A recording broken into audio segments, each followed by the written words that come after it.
my goodness. It's like victory just tastes so much sweeter whenever everybody in the NFL, including me, doubts you. I'm going to say it right now. Good job to everybody that participated in the curse of the Tampa Bay Buccaneers. Spamming that the Tampa Bay Buccaneers were going to win 56-0, saying that the Buccaneers were going to win, saying that the Saints had no chance, saying that the Saints were garbage.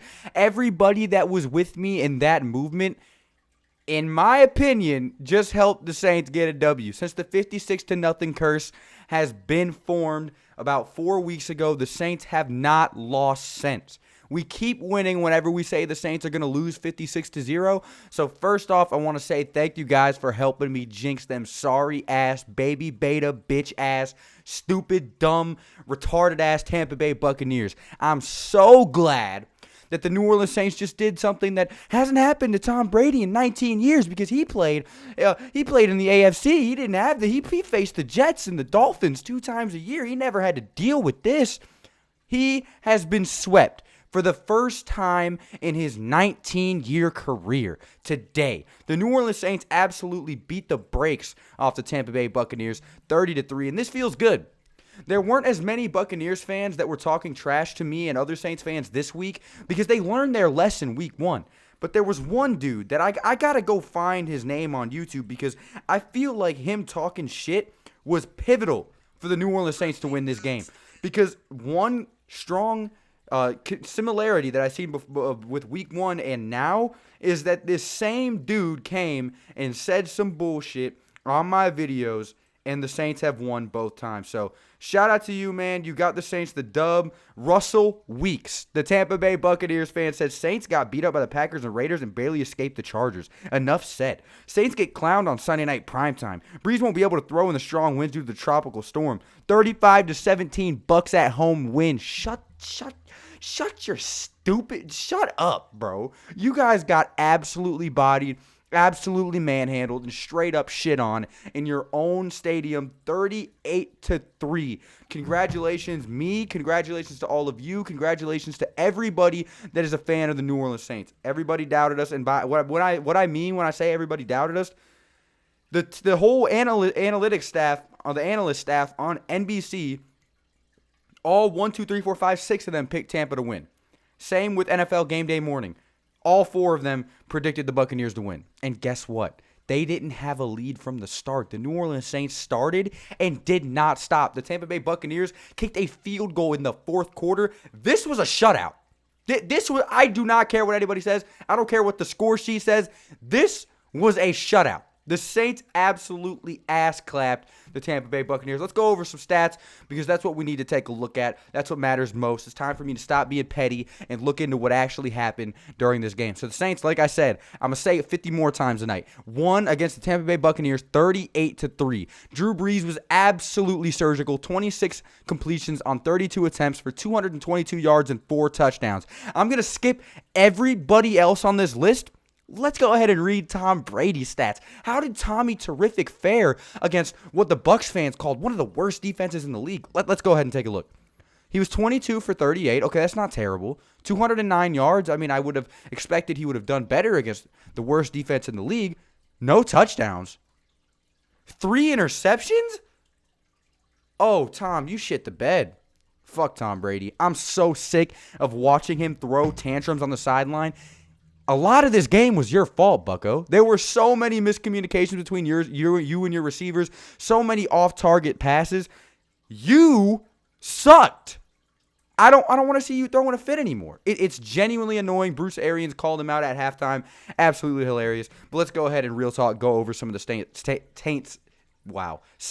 stats. So Taysom Hill was 2 for 2 passing with 48 yards. He had an absolute monstrous game in every facet. We'll go over that more. Jameis Winston, who stepped on the field for an absolutely glorious 6-minute close, had a 1-for-1 completion to attempt ratio for 12 yards. Taysom Hill was our leading rusher this game, which is how you know. This game has 2018 written all over it. I'm sorry, it just does. Taysom Hill had 7 rushing attempts for 54 yards. Alvin Kamara had 9 attempts for 40 yards and a touchdown. Alvin Kamara was not held off the scoreboard this week. Latavius Murray had 10 rushes for 39 yards. Dwayne Washington had 5 for 9. Michael Burton had 1 for 1, which was a pivotal first down picked up by him. So that's a great job done by those dudes right there. And let's go ahead and get into the receiving stats. So Michael Thomas, who was on a very strict play limitation. He did not play a full 70 snaps. Michael Thomas was our leading receiver. He had 6 targets, 5 receptions for 51 yards, a 10.2 average. He looked like nothing but his true self. He looked like he was good. He would have had a big game if it wasn't for that minute restriction that he was on. He would have done great. But for what we've seen from him on the field, he had a great game. Deonta Harris had 1 target, 1 reception for 40 yards. He's so quick, and he's one of the best kick/punt returners I've ever seen. Deonta Harris is amazing. Adam Trautman, finally got to see him do some action for the New Orleans Saints. Adam Trautman had 3 targets, 3 receptions, didn't miss once, 39 yards, and a touchdown. Everybody got to eat. Drew Brees threw a pass to 12 different players. It's just, it's crazy. Emmanuel Sanders, 5 targets, 4 receptions, 38 yards, and a touchdown. Jared Cook had 3 targets, 2 receptions for 30 yards. Could have had some more from him, but he was having a little bit of trouble hanging onto the ball. Don't know what was going on there. It might have been just the rain. I don't know. I'm not going to sit here and make excuses for him, but he did not have the greatest game. A little bit of butter fingers were on display there. Not something that is at all common for Jared Cook, so don't look for that to be in any of the other games we play this season. Taysom Hill had a reception for 21 yards. Josh Hill had 2 receptions for on 14 yards and a touchdown. Traquan Smith had a 14-yard reception for a touchdown. And, it just was a heavily New Orleans Saints game that we controlled from the start. This right here is what happens when this team is completely healthy. We didn't have anyone that missed this game except for Justin Hardy and Sheldon Rankins, and it showed. 38-3 over what the best team in the NFC, the team to beat right now, the best team that this league has seen in a long time, a super team, a superpower, a team with Antonio Brown and Mike Evans and Chris Godwin. You can't beat that. Rob Gronkowski, Tom Brady, shut the hell up. Shut the hell up. Shut the hell up. Let's go on to the defensive side of the ball. Malcolm Jenkins actually had an outstanding game in this game. 3 points. I that just kind of clicked.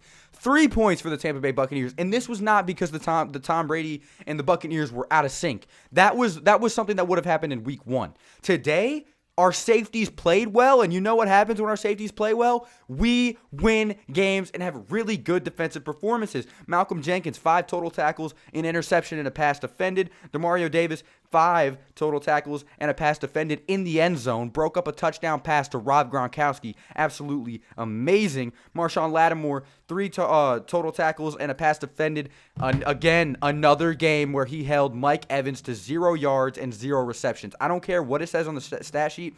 It says that Mike Evans had 6 targets, 4 receptions for 64 yards. Not a single one of those catches were on Marshawn Lattimore. They lined up against each other like 25 times. He was targeted twice and didn't catch the ball a single time. Marshawn Lattimore is Mike Evans' dad, and it will be that way for a very, very long time, it seems. It's just since 2018, Mike Evans has not had a catch on Marshawn, and it doesn't seem to be changing anytime soon. Let's see. Trey Hendrickson, 2 tackles for loss, 2 sacks, 3 total tackles after Bruce Arians called him the easiest guy to block on that defensive line. So many Tampa Bay players, staff, and fans look stupid as shit with the outcome of this game. I'm sorry. It just has to be said. It just has to be said. Janoris Jenkins, what did he have? 2 total tackles, 2 passes defended. Chauncey Gardner-Johnson had 2 tackles. And let's see what else. Malcolm Brown had a tackle for loss and a sack. Marcus Williams had an interception and a pass defended.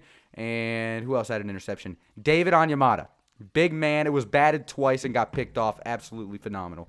The Saints completely dominated this game in time of possession by a large margin. 40 minutes to Tampa Bay's 19 minutes and 56 seconds. We had 420 total yards, while Tampa only had another 194.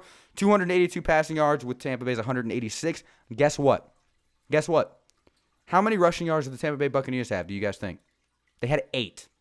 They had 8 rushing yards.